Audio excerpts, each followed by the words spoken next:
Welcome to our channel. Today we how to transfer REST APIs into Appsmith, detailed guide step by step clearly. To transfer REST APIs into Appsmith, start by logging into your Appsmith account. Once logged in, navigate to the dashboard.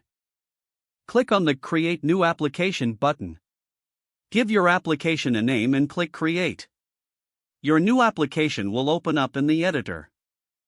On the left sidebar, locate and click on the Data Source option. Select the REST API option from the available data source types.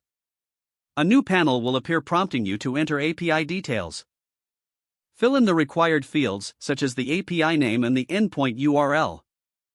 If your API requires authentication, provide the necessary details in the authentication section. You can select the authentication type that suits your API, such as basic or bearer token. Once all details are filled, click the Save button.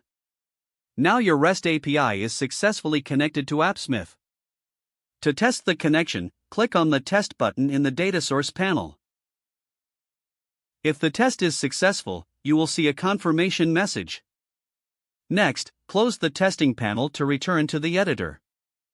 You can now create queries using your REST API. Click on the Queries section in the left sidebar. Select your newly created API data source from the drop-down menu. Choose the type of HTTP request you wish to make, such as GT, POST, or PUT. Fill in any required headers and body for your request. After configuring your query, click Save to store it.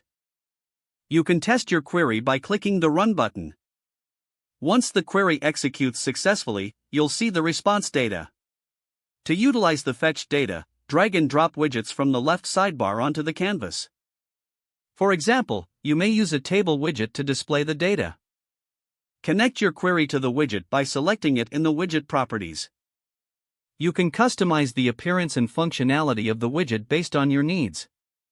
After setting everything up, preview your application to see how it looks. Don't forget to like this video and subscribe to our channel for more step-by-step tech guides.